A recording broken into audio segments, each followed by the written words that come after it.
नमस्कार आज्ञा आपण भी सीएम किसान योजना रे आवेदन करिसेंती किंतु एपर्यंत टंका आसी नाही एबे स्टेटस जेतेबेले आपण माने चेक करूचंदी स्टेट वेरिफिकेशन पेंडिंग देखाउची सबठु बड़ समस्या हेउची जमी पट्टा निज नाम रे नाही तेबे कोन आपण को टंका मिलिबो नाही किंबा एही पेंडिंग समस्या केमिति हटिबो आज रो भिडियो रे मु आपन को एमिति एक सहज उपाय बतेबी जहा द्वारा जमी निज नाम रे नथिले भी आपण सीएम किसान टंका पाई परिबे तेणु भिडियोटी को जमारो स्किप न करी शेष पर्यंत देखंतु।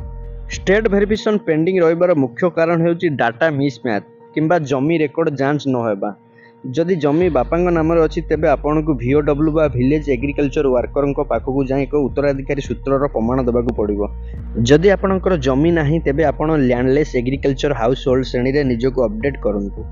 पूर्व वीडियो रे बहुत सारा कमेंट आसी भाई आमर स्टेट वेरिफिकेशन पेंडिंग रे रही आमको टंका तो मिलनी सीएम किसान टंका 20 तारिख रु मिल सारा अक्षय तृतीया एप्रिल 20 रु चाषी मैंने पाई सारे नुआ चाषी को मिल सारा किंतु आमको मिलनी आमर वर्तमान पर्यंत भी स्टेट वेरिफिकेशन पेंडिंग शो करुच्ची आम मानकर स्टेट वेरिफिकेशन पेंडिंग केते दिन आउ शो करिवो आमको केबे पुणी टंका मिलिवो सीएम किसान योजना रे आमे शामिल होई परिबो ना नाही यही सब जिंस आपन को जानिबा को हेले देखंतु मु जने चासी भाईंकर स्टेटस टी चेक करी आपन मानकु देखौची जा कि तांकर अप्लाई करिथिलु टंका आसीनी कोन पई आसीनी आपन मानकु ए वीडियो माध्यम रे मु संपूर्ण इन्फॉर्मेशन देइची आपन माने वीडियो टी को प्रथम शेष पर्यंत देखंतु जानि परिबा आपनकर केउ समस्या दोसुरु आपनकर स्टेट वेरिफिकेशन पेंडिंग रे रहिची आपन को टंका मिली पारि नै देखंतु आपन माने आपनकर स्टेटस टी चेक करिया को हेले आपनकर निज मोबाइल रे प्रथमे आपनकर फोन रो गूगल क्रोम ब्राउजर टी ओपन करिवे ब्राउजर टी ओपन कला पर सर्च बार बॉक्स रे सीएम किसान ओडिशा लिखि सर्च करिवे सर्च कला मात्र प्रथमे आपनको सामने रे एभल लिंक आसीबो सीएम किसान गवर्नमेंट ऑफ ओडिशा ता ऊपर आपन माने क्लिक करिवे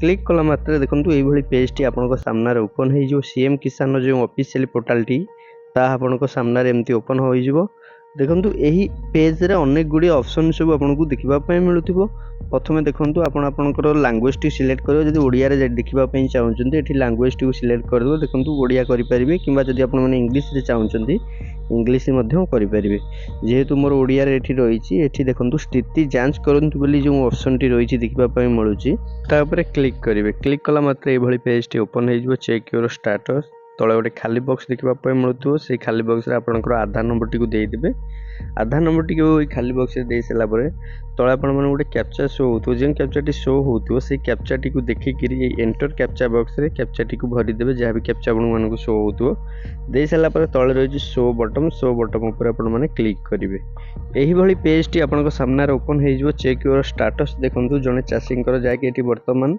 5टी स्टेप कंप्लीट हो जाइए application form complete VOW complete block verification complete district verification complete collector verification complete किंतु स्टेट वेरिफिकेशन पेंडिंग रही बहुत दिन है जहाँकि जो चाषी भाई मैंने अप्लाई करते नुआ करी जो अप्लाई करते चाषी मैंने केते जनकर स्टेट वेरिफिकेशन पेंडिंग शो करुच्ची किंतु टंका आसी सारी सीएम किसान टंका एप्रिल 20 तारिख अक्षय तृतीया मिल सारी चाषी भाई मैंने पाई सारी सीएम किसान योजना रे जो चाषी भाई मैंने नुआ करी अप्लाई करते एप्रिल 20 तारिख रे किछि चाषी भाई मानक पाखु आसी सारी टंका देखंतु जो मानक पाखु आसी तांकर स्टेटस मु चेक करी आपन मानक पूर्व वीडियो रे देखैतिली तांकर जाकी स्टेट वेरिफिकेशन पेंडिंग रे रही मध्य तांका पाखु टंका आसी जहाँकि जो चाषी भाई मानकर आमे अप्लाई करितिलु तादरु किछि लोकंकर समस्तंकर नु आ किछि लोकंकर से स्टेट वेरिफिकेशन पेंडिंग रही किंतु तांका पाखु टंका आसीनी मुख्य कारण कोन आपन मानक वीडियो माध्यम रे आमे जणाउछु देखंतु आपन स्टेटस टी जेतोले चेक करूचंदी स्टेटस टी चेक करि साइला परे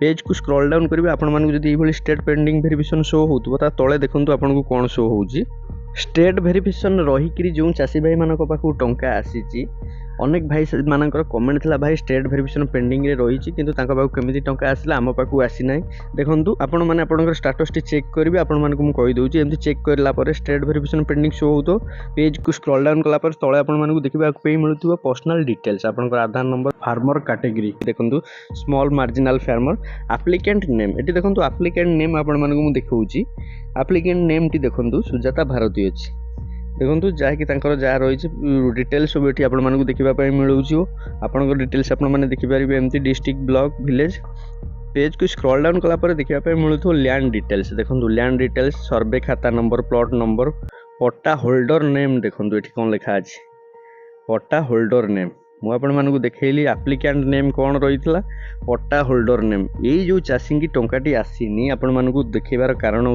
देखंतु पट्टा होल्डर नेम रे रही आउ जनकर नाम देखंतु ଆପ୍ଲିକାଣ୍ଟଙ୍କ ନାମ ଜଣଙ୍କର ନାମ ରହିଛି, ଯିଏ ଆପ୍ଲାଏ କରିଛନ୍ତି ତାଙ୍କ ନାମ ରହିଛି ସୁଜାତା ଭାରତୀ। ପଟ୍ଟା ହୋଲ୍ଡର ନେମ୍ ଦେଖନ୍ତୁ ଏଠି ରହିଛି ନୀଲୁ ଭାରତୀ। ଯେହେତୁ ତାଙ୍କ ନାଁରେ ପଟ୍ଟା ନାହିଁ, ସେ ତାଙ୍କର ସମ୍ପର୍କୀୟ ଯିଏ ବାପା ହୁଅନ୍ତୁ ସ୍ୱାମୀ ହୁଅନ୍ତୁ ଯାହାଙ୍କର ବି ନାଁରେ ପଟ୍ଟା ଅଛି, ସେ ଜମିର ଓନର ଯିଏ ଅଛନ୍ତି ତାଙ୍କ ପଟ୍ଟାଟିକି ଦେଇଛନ୍ତି। ସେଥିପାଇଁ ଷ୍ଟେଟ୍ ଭେରିଫିକେସନ୍ ପେଣ୍ଡିଂରେ ରହିଛି। ବର୍ତ୍ତମାନ କ'ଣ ହେଉଛି ନା ସିଏମ୍ କିଷାନ ଯୋଜନାରେ ଯଦି ଆପଣମାନେ ଆପ୍ଲାଏ କରୁଛନ୍ତି କିମ୍ବା ପିଏମ୍ କିଷାନ ଯୋଜନାରେ ଆପ୍ଲାଏ କରୁଛନ୍ତି, ଜମି ଯାହା ନାଁରେ ଅଛି ସେଇମାନେ ହିଁ ଏଲିଜିବୁଲ୍ ହୋଇପାରିବେ, ଟଙ୍କା ପାଇପାରିବେ। ଯଦି ଜମି ଆପଣମାନଙ୍କର ପୂର୍ବପୁରୁଷ କାହା ନାଁରେ ଜମି ରହିଛି ତାହେଲେ ଆପଣମାନଙ୍କୁ ସିଏମ୍ କିଷାନ ଯୋଜନାରେ ଟଙ୍କା ମିଳିବ ନାହିଁ। ଆପଣଙ୍କ ନାଁରେ ଯଦି ଜମି ଅଛି ଆପଣମାନେ ଆପ୍ଲାଏ କରନ୍ତୁ। ଯଦି ଆପଣଙ୍କ ବାପାଙ୍କ ନାଁରେ ଜମି ଅଛି ଆପଣଙ୍କ ବାପାଙ୍କୁ କୁହନ୍ତୁ ଆପ୍ଲାଏ କରିବା ପାଇଁ। ଆମେ ଏଇ କଥାଟା କହିବାର କାରଣ ହେଉଛି ଦେଖନ୍ତୁ, ଯେଉଁ ଚାଷୀ ଭାଇଙ୍କର ନାଁରେ ଜମି ଅଛି, ନିଜ ନାଁରେ ଜମି ପଟ୍ଟାରେ ନାଁ ରହିଛି ନିଜ ନାଁଟି, ସେମାନେ ଆପ୍ଲାଏ କରିଛନ୍ତି। ତାଙ୍କର ଏଇଭଳି ଭାବେ ଷ୍ଟେଟ୍ ଭେରିଫିକେସନ୍ ପେଣ୍ଡିଂ ଶୋ କରୁଛି, କିନ୍ତୁ 20 ତାରିଖରେ ପଇସା ଆସିସାରିଛି। ଏପ୍ରିଲ 20 ଯେଉଁ ଅକ୍ଷୟରେ ଯେଉଁ ଟଙ୍କାଟା ମିଳିଥିଲା ସେମାନଙ୍କ ପାଖକୁ ମିଳିସାରିଛି। ଏଇଠୁ ଆପଣମାନେ ପାର୍ଥକ୍ୟ ଜାଣିପାରୁଥିବେ।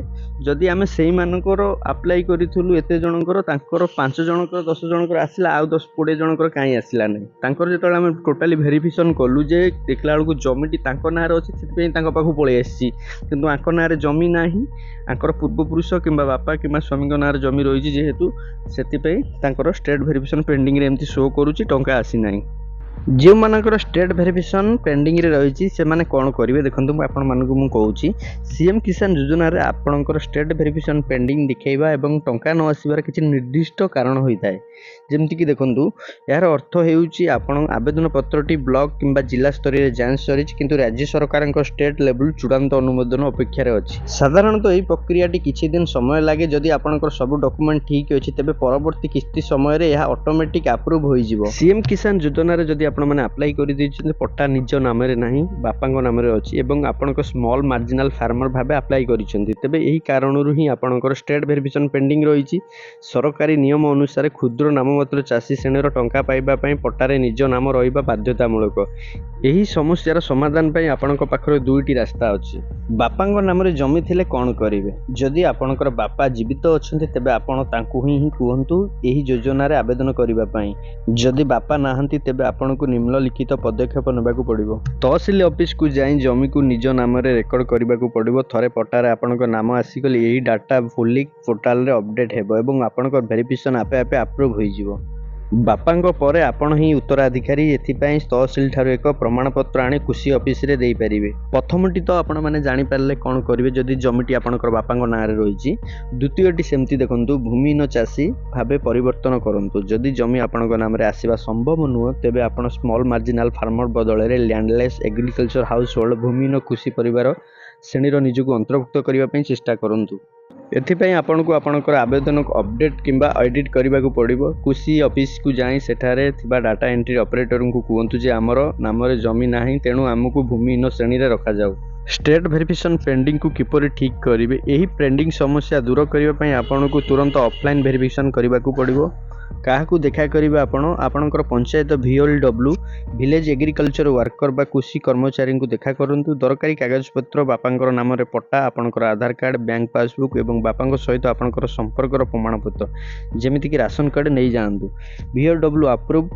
VLW ଯଦି ଆପଣଙ୍କୁ ସେହି ଜମିର ପ୍ରକୃତ ଚାଷୀ ଭାବେ ସିଷ୍ଟମରେ ଫରୱାର୍ଡ଼ କରିଦେବେ, ତେବେ ରାଜ୍ୟ ସରକାରଙ୍କ ପାଖରେ ଥିବା ପେଣ୍ଡିଂ ହଟିଯିବ ଏବଂ ଆପଣଙ୍କୁ ଟଙ୍କା ମିଳିବା ଆରମ୍ଭ ହେବ। ଯେଉଁ ଚାଷୀ ଭାଇ ଭଉଣୀମାନଙ୍କର ଷ୍ଟେଟ୍ ଭେରିଫିକେସନ୍ ପେଣ୍ଡିଂରେ କିଛି ଦିନ ହେବ ଶୋ କରୁଛି କିନ୍ତୁ ସେମାନଙ୍କୁ ଟଙ୍କା ମିଳୁନି, ସିଏମ୍ କିଷାନ ଟଙ୍କା ମିଳିସାରିଲା ପରେ ମଧ୍ୟ ସେମାନଙ୍କୁ ମିଳୁନି, ଆପଣମାନେ ନିହାତି ଏହି ଭିଡ଼ିଓ ମାଧ୍ୟମରେ ଆପଣମାନଙ୍କୁ ସମ୍ପୂର୍ଣ୍ଣ ଇନଫର୍ମେସନ୍ ଦେଇଛୁ। ଆପଣମାନେ ଜାଣି ରଖନ୍ତୁ, ଜମିଟି ଯଦି ଆପଣଙ୍କ ନାଁରେ ନାହିଁ ତାହେଲେ ଆପଣମାନଙ୍କର ସେମିତି ଷ୍ଟେଟ୍ ଭେରିଫିକେସନ୍ ପେଣ୍ଡିଂ ଲେଖି ଶୋ କରିବ, କିନ୍ତୁ ଆପଣଙ୍କୁ ଟଙ୍କା ମିଳିବ ନାହିଁ। ଆପଣ ତା ପାଇଁ କ'ଣ କରିବେ, କ'ଣ ରହିଛି ବିକଳ୍ପ, ଆପଣମାନଙ୍କୁ ଏହି ଭିଡ଼ିଓ ମାଧ୍ୟମରେ ମୁଁ ସମ୍ପୂର୍ଣ୍ଣ ଇନଫର୍ମେସନ୍ ଦେଇଦେଇଛି। ଆପଣମାନେ ନିହାତି ଭାବେ ଜାଣି ନିଅନ୍ତୁ। ଭିଡ଼ିଓଟିକୁ ପ୍ରଥମରୁ ଶେଷ ପର୍ଯ୍ୟନ୍ତ ଦେଖନ୍ତୁ, ଜାଣିପାରିବେ। କିମ୍ବା ଆପଣମାନଙ୍କର ଯଦି କିଛି ବି ଅସୁବିଧା ରହିଛି ଆପଣ କଲ୍ କରି କଥା ହେଇପାରିବେ କୃଷି ଅଧିକାରୀଙ୍କ ସହ। ସେ ଆପଣମାନଙ୍କୁ ସମ୍ପୂର୍ଣ୍ଣ ଇନଫର୍ମେସନ୍ ଦେଇଦେବେ। ଆପଣମାନଙ୍କର ଯାହା କିଛି ସମସ୍ୟା ରହିଛି ଆପଣମାନେ କୃଷି ସମୃଦ୍ଧି ହେଲ୍ପଲାଇନ୍କୁ କଲ୍ କରି ଅଭିଯୋଗ କରିପାରିବେ। ସେଥିପାଇଁ ଆପଣଙ୍କୁ କଲ୍ କରିବା ପାଇଁ ପଡ଼ିବ 1553333ରେ କଲ୍ କରି ଆପଣଙ୍କର ଅଭିଯୋଗଟି ଜଣାଇ ପାରିବେ। ଆପଣମାନଙ୍କୁ ଏହି ଭିଡ଼ିଓ ମାଧ୍ୟମରେ ଆମେ ସମ୍ପୂର୍ଣ୍ଣ ଇନଫର୍ମେସନ୍ ଦେଇଛୁ। ଆପଣମାନଙ୍କୁ ଭିଡ଼ିଓଟି ଯଦି ଭଲ ଲାଗିଥିବ, ଭିଡ଼ିଓଟିକୁ like, comment, share, subscribe, follow ନିଶ୍ଚିନ୍ତ କରିବେ।